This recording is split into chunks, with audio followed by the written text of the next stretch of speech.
This is an Afro K Storyverse story.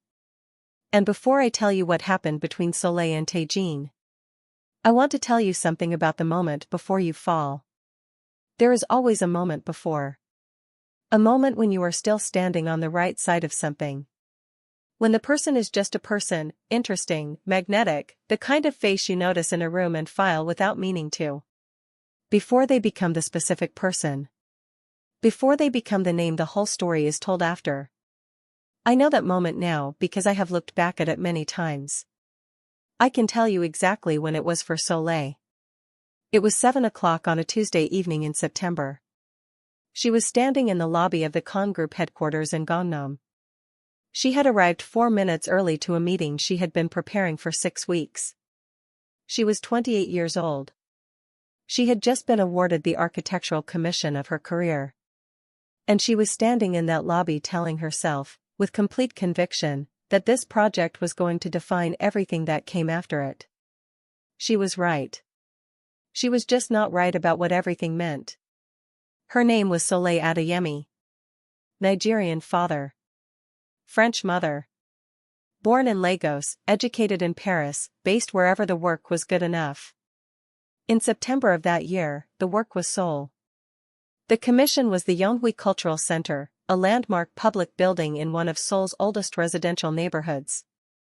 A project 3 years in development. That had burned through 2 architectural firms already. That the city had nearly cancelled twice. That Kang Development had rescued with private funding when no one else would touch it. And that had been awarded to Soleil, of the Paris-based studio Adeyemi Leroux, because her proposal was the only one from the shortlist that the community board had not rejected on first viewing. Her lead partner back in Paris had called her with the news. He said, "Soleil, this is the one." She said, "I know." He said, "The client is difficult." She said, "They always are." He said, "No. Specifically. Kang Tae-jin is known for being." He paused the way people pause when the word they want is not a polite one. She said, "I read the file, Edouard." He said, "Then you know." She said, "I'll be fine." She was standing in the lobby now. 7 o'clock. 4 minutes early. Proposal in the tube under her arm.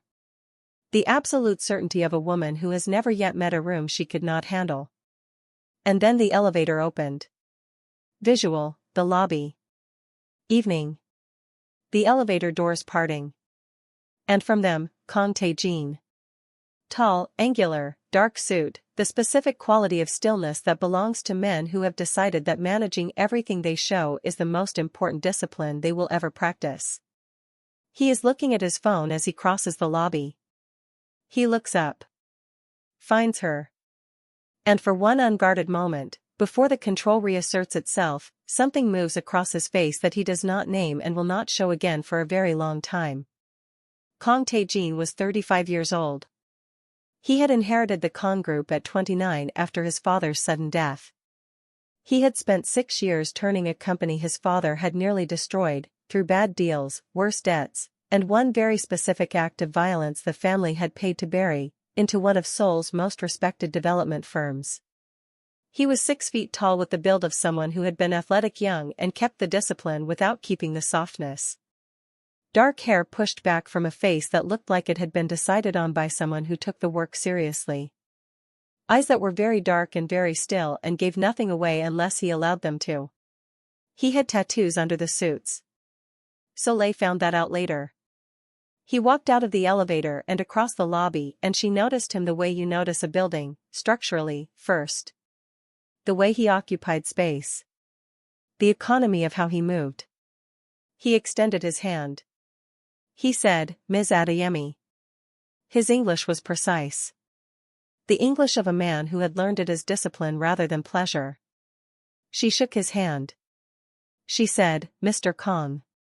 His hand was very warm. He said, "You're early." She said, "I'm always early." He looked at her for one moment. Then he said, "Good. Come up."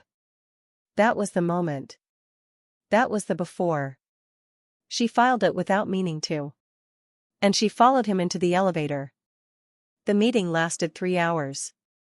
She presented the full proposal. The community integration design, how the building would exist not just in the neighborhood but genuinely with it.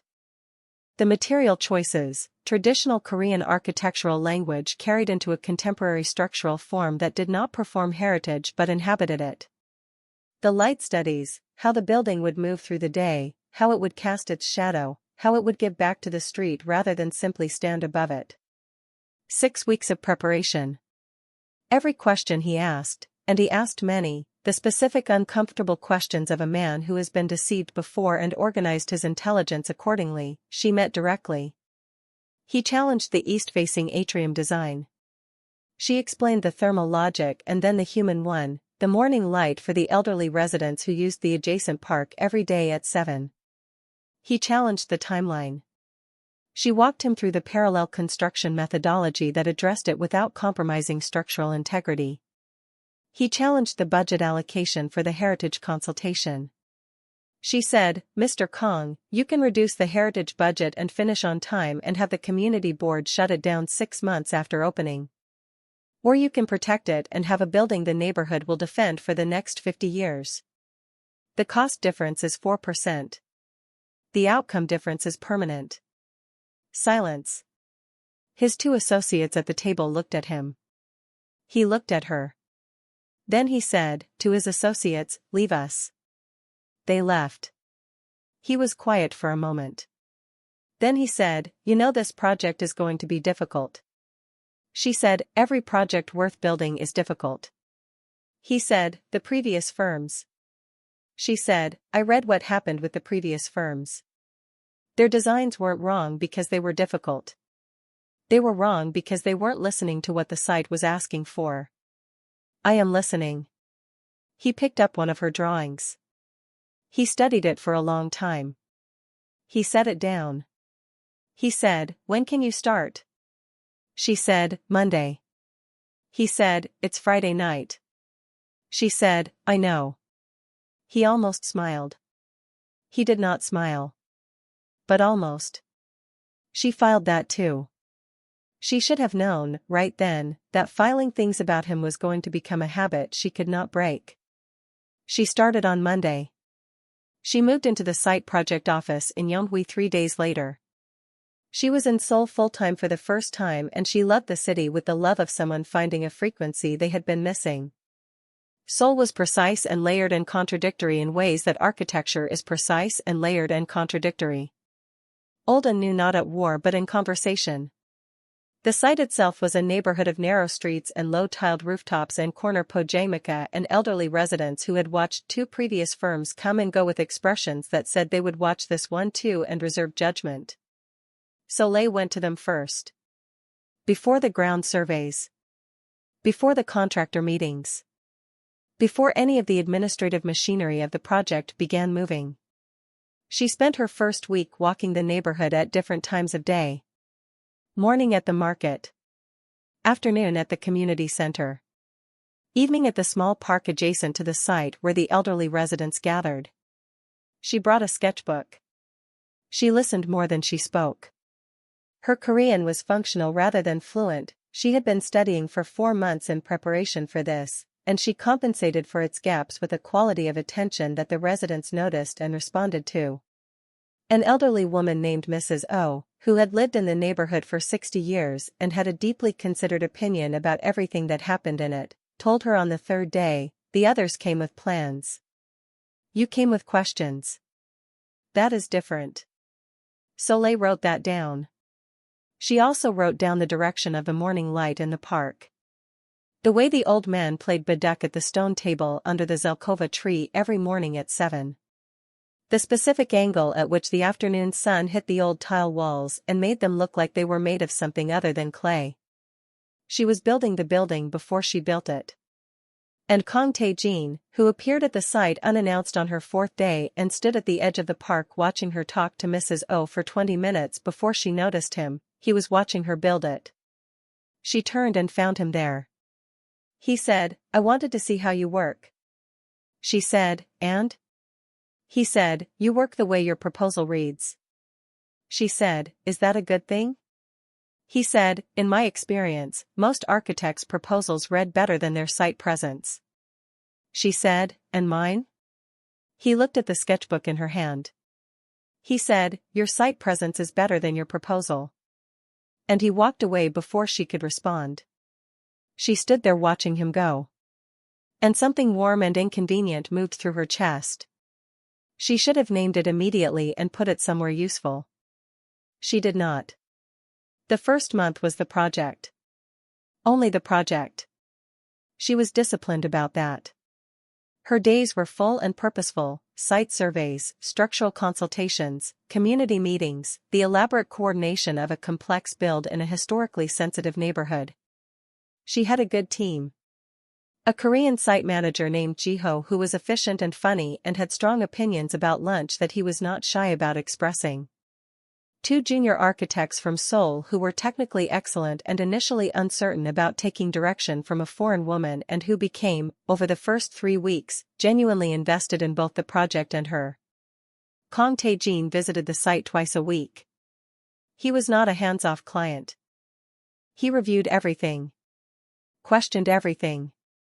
He was not obstructive, his questions were always precise and usually improved what they examined, but his presence had a quality of density that changed the atmosphere of a room.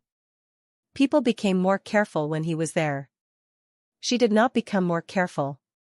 She became, if anything, more direct. She had decided early that directness was the only professional register that worked with him. Deference he would read as weakness. Flattery he would dismiss. Only the quality of the work and the clarity of the reasoning behind it, those he respected. She gave him both. And something else began to develop in the space between professional respect and the thing she was not naming. It developed slowly. In small increments. In the way he would arrive at the site and find her immediately in whatever corner of it she was working in, as if he always knew where she was. In the way their site meetings began to run longer than scheduled, not because of the work, though the work was real, but because of what happened to the conversation after the agenda was complete. He talked about architecture differently from other developers she had worked with.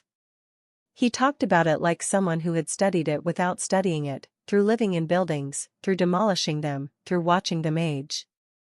He said once, standing in the skeletal frame of the eastern wing at the end of a site inspection, a building is just the argument a person makes about what a space should feel like. Everything else is engineering. She looked at him. She said, that is the most architectural thing I have ever heard a developer say. He said, my father was not a good man. But he had good instincts about space. It was the first personal thing he had said. She received it carefully. She did not press. He did not offer more. But something had moved in the room. And they both knew it. The second month was harder to keep clean. The professional edges began to blur, not dramatically, not in ways she could point to and say, there, that is when it changed. But in accumulation. In the way a site meeting ended at 7 and he said, have you eaten? With the tone of someone who had already decided the answer was no and had decided what came after. In the way they ended up at a small restaurant in Seoul that he chose without consulting her and that turned out to be exactly the kind of place she would have chosen, old, not fashionable, the kind of place where the food arrived without ceremony and tasted like someone's grandmother had decided what dinner was for. In the way they talked for 2 hours about things that were not the project. Her time in Paris. The specific loneliness of being a Nigerian woman in a French architecture program where everyone assumed she had arrived through a different door than the one she had actually come through. His time running the company after his father died. The specific loneliness of inheriting a problem that required him to be the solution before he had finished grieving. She said, grief doesn't care about your schedule. He said, no. But sometimes your schedule is the only thing holding the grief back. She looked at him across the small restaurant table. The candlelight on his face. The controlled man briefly, partially unguarded. She said, does that work? He said, for a while. He said it the way you say something that is true and that you wish weren't. She thought, this man is carrying something very heavy and he has been carrying it alone for a very long time. She thought, that is not my problem to solve. She thought, I know exactly what I am feeling right now. And she picked up her Macchiali glass and drank and let the warm restaurant close around them like weather. She made the first move. She wants to be honest about that, in the retelling of this. She was not passive in what happened. She chose. It was a Thursday evening, third month, after a site meeting that had run late into the evening. The team had gone. The site was quiet, that particular silence of a building in progress, the framework of something standing in the dark, full of future. She was at the temporary site office closing out the day's drawings when he appeared in the doorway. He said, the eastern wall alignment is half a centimeter off the survey mark. She said, I know. I caught it this afternoon. Jiho is adjusting the formwork tomorrow morning. He said, you already know. She said, I always already know, Mr. Kang. He came into the office. He stood at the drawings table. He was close, not improperly close, professionally close, the distance of two people looking at the same drawing. But she was aware of him with her whole body in a way that had nothing to do with the drawing. She said, without looking up from the table, you have been watching me for 3 months. He was quiet. She said, I notice most things on a site. You know that about me by now. He said, yes. She said, so you know that I know. He said, what do you want me to say? She looked up then. She looked at him directly. She said, I don't want you to say anything. I want you to decide what you're going to do about it. The site was quiet around them. Seoul outside the temporary office window, traffic, neon, the city going about itself. He looked at her. Really looked. And the controlled man who managed everything he showed, she watched him make a decision. He crossed the small distance between them. He took her face in both his hands. And he kissed her, not tentatively, not with the careful politeness of a man testing permission. He kissed her the way someone crosses a line they have been standing at for months. Entirely. With everything he had been keeping back. She kissed him back. And the site was quiet around them and the city continued outside and nothing and everything changed at once. What came after that first night, she wants to be precise about this. He was not a man who did anything carelessly. Including this. He was present in a way that undid her. The specific, full, unhurried attention of a man who had been waiting to allow himself something and was now allowing it completely. He was not gentle the way gentle sometimes means careful. He was gentle the way it means known. Like he had been paying attention to exactly who she was for 3 months and now he was using everything he had learned. She had been with men who were technically good. This was not technique. This was attention. Full, complete, devastating attention. She lay beside him afterward in the dark of his apartment and thought, I am in serious trouble. And she was right. But the trouble felt, that night, exactly like the opposite of trouble. It felt like the first place she had been in a very long time that was precisely the right size for her. The weeks that followed were the best and most confusing of her time in Seoul. The project moved well. The building was rising in the neighborhood with a quality of rightness that Mrs. O had told her, with a careful nod, was the correct feeling for a building in this place. Her team was strong and getting stronger. Jiho had started bringing 2 lunches to every site morning, one Korean, one that he had consulted her about so it included things she actually wanted. She was doing the best work of her life. And in the evenings, often, she was with him. But she began to notice the shape of it. The particular geometry of what they were. He came to her. Rarely the reverse. He chose the restaurants, chose the evenings, chose the moments. And he was fully present when he chose them. But he did not, she understood this slowly, and then all at once, give her access to the architecture of his actual life. She had been to his apartment. She had not met anyone who knew him. She had not been introduced to his colleagues as anything other than the project architect. She had not been given the language for what they were. When she asked, gently, once, in the way you ask something when you already half know the answer, he said words that were warm and said nothing. He said, "You know what this is." She said, "I need you to say what it is." He said, "Does it need to be named?" She said, "Yes. For me, it does." And he looked at her with something in his face that was not coldness and was not cruelty and was not a simple refusal. It was the specific look of a man who genuinely wants to give the thing being asked for and has discovered, in this moment, that he cannot. He said, "Soleil." She said, "It's all right." She said it before he could say anything else. She said it to give herself room to absorb it without an audience. She said, "I understand. Let's leave it." And she left it. And she lay awake that night in her own apartment and let herself feel what she was feeling because she was the kind of woman who believed that not feeling things was not the same as surviving them. And what she felt was this. She had given him something real. And he had received it with care and warmth and had chosen, in the only moment that mattered, not to give the same thing back. That was not cruelty. It was something more precise than cruelty. It was the very specific pain of being seen by someone who sees you and decides, with full information, that seeing is as far as they will go. She told herself she was fine. She was fine, mostly. She was excellent at the work and the work was excellent and the building was becoming something remarkable and she had the respect of the neighborhood and her team and a professional world that was beginning to pay attention to the Yeonhui project. She was fine. She was also not sleeping well. She was also finding reasons to be on different parts of the site when he visited. She was also having conversations with her partner Edouard in Paris that were professionally precise and personally hollow. She was managing. And then the crisis came. Month 5. A structural engineer's report flagged a problem with the foundation design on the northern face of the building, a soil composition variance from the initial survey that required a significant design revision. The revision added 6 weeks to the timeline, which pushed the project past the city's fiscal year deadline, which jeopardized the public funding component, which meant the project, in its current form, could not proceed. She had a solution.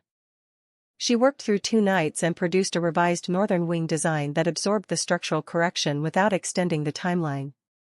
It was, objectively, a better design than the original. It cost something. The community reading room on the northern terrace, which she had designed as a gift to the neighborhood, had to be reduced in scale. She brought the revised plans to Kang Tae-jin. She presented the solution. She was thorough and precise and she showed him exactly what was being gained and what was being conceded and why. He studied the plans for a long time. He said, "The reading room." She said, "Yes." Reduced. Not eliminated. It still functions. The light is still correct. The elderly residents can still use it. It just can't hold the collection size I originally designed for. He said, "The community board will notice." She said, "I've already spoken to Mrs. O. She understands the reason and she will explain it to the board. The neighborhood will accept this because we have spent 5 months earning their trust." He was quiet for a long time. Then he said, "There is another option." She waited. He said, "The Kang family has a property adjacent to the northern boundary. If we acquire it and demolish, we gain the footprint to maintain the original design without the timeline extension." She said, "Whose property is it?" He said, "A family that my father made an agreement with 30 years ago. An agreement I have been managing." Something in the way he said managing. She said, "What kind of agreement?" He said, "The kind my father made." She said, "Tae-jin. What kind of agreement?" He looked at her. He said, "The kind that does not need to go into the project documentation." She felt the ground shift. Not dramatically. But she felt it.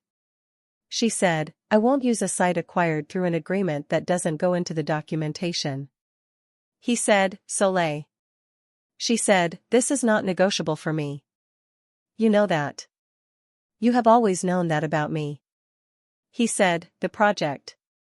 She said, the project moves forward with my revised design. Which is good. Which is honest. Which is the right thing. He looked at her.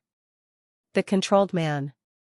The man who had managed his father's company and his father's debts and his father's buried history for 6 years.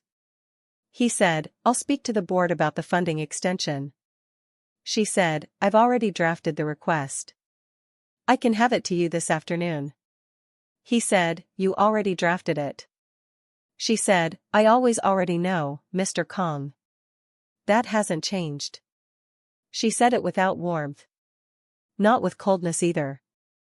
Just with the specific register of a woman who is drawing a professional line because the personal one has been made unavailable to her. He received it. He said nothing that was not about the project. And she went back to her drawings and she built the revised design with everything she had. Visual, the site office. Day.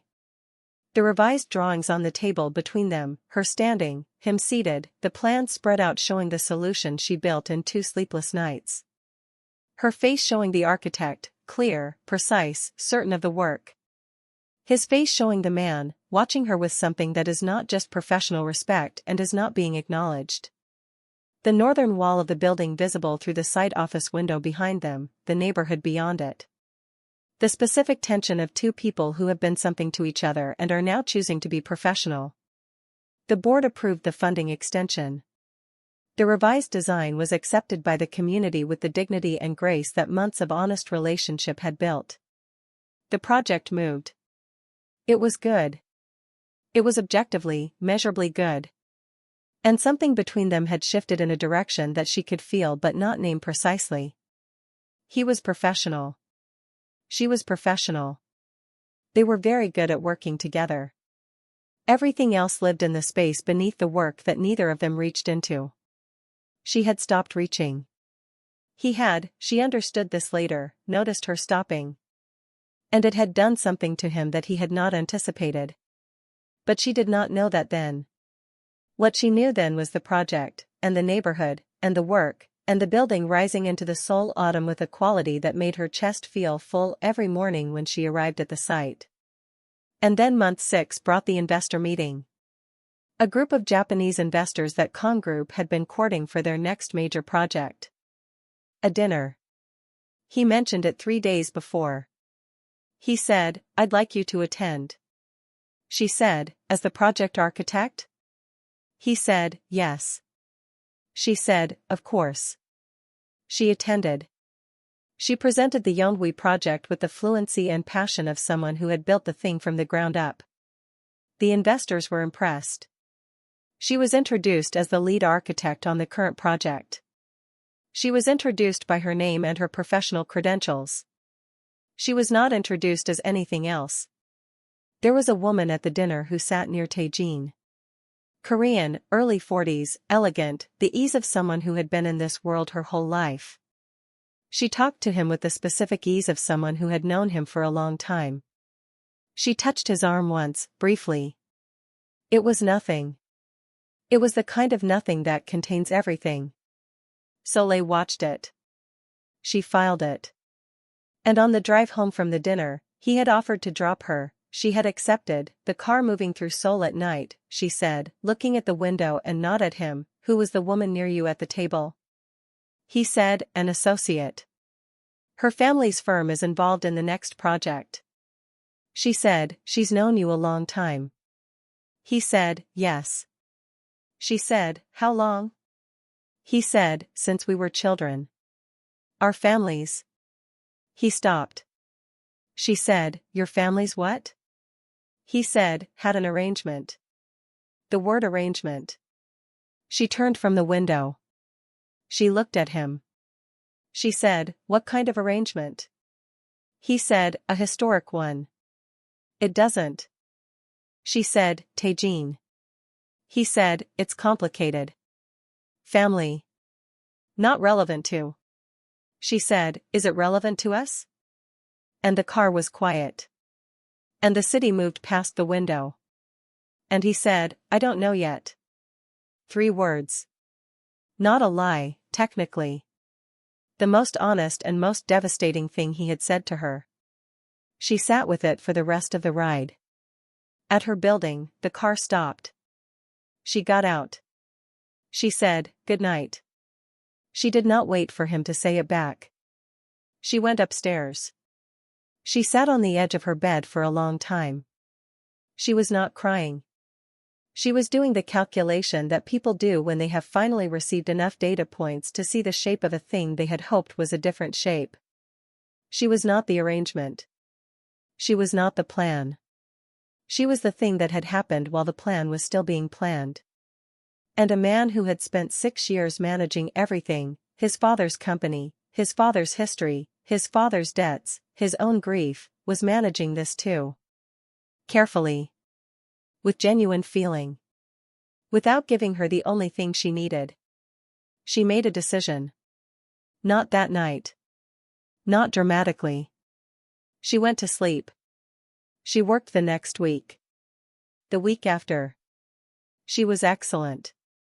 She made the decision over the course of 3 weeks the way you make a decision you already know, slowly, with the respect owed to something that cost you. And then she called Paris. She told Edouard she needed to be pulled off the project. He said, "Soleil, this is not the time to." She said, "I have prepared a complete handover file. My revised design is fully documented. Jiho knows every decision I've made. The build can continue without me on site." He said, "What happened?" She said, "Nothing happened. I need to go." He said, "Soleil." She said, "Edouard. I need to go." He heard something in her voice. He said, "All right.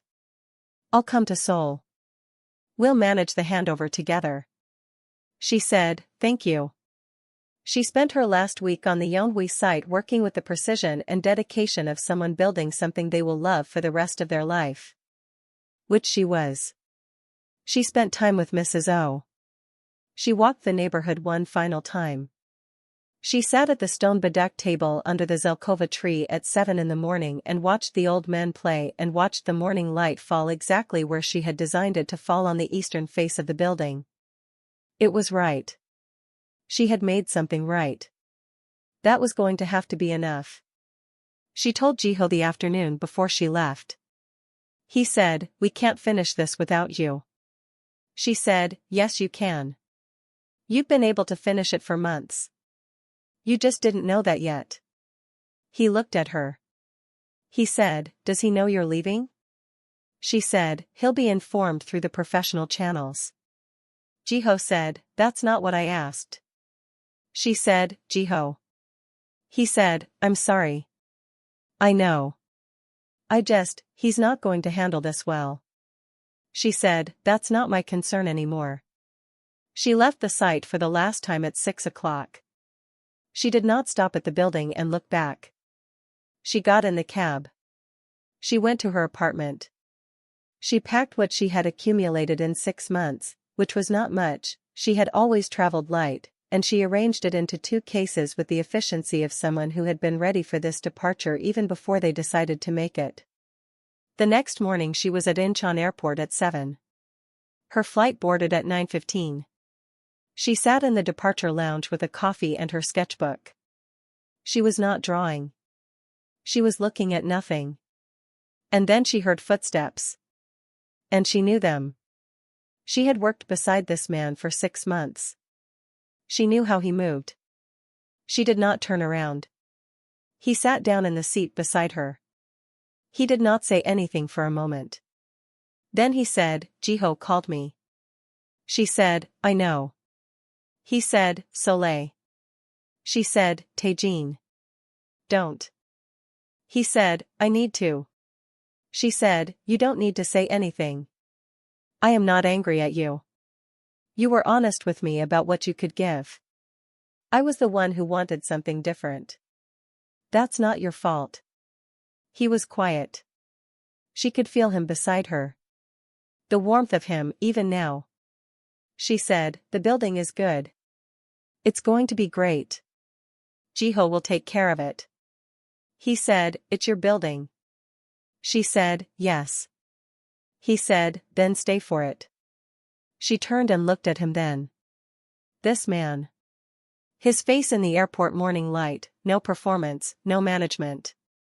Just a man who has realized something the night before he needed to realize it. She said, I have stayed for enough things that couldn't stay for me. She said it without cruelty. She said it the way you say something that is simply true. His jaw tightened. She looked at him for a long moment. She looked at the man she had fallen for, the architecture of him, the weight of him, the brief unguarded moments that had made her believe she was seeing something real. She was seeing something real. That was the most devastating part. She was not wrong about him. He was exactly who she thought he was. He just could not be that person fully for her. And that was the specific, precise shape of what it cost her. She said, take care of the reading room, Tae-jin. Make sure it has the morning light. She stood up. She picked up her bag. She walked toward the gate.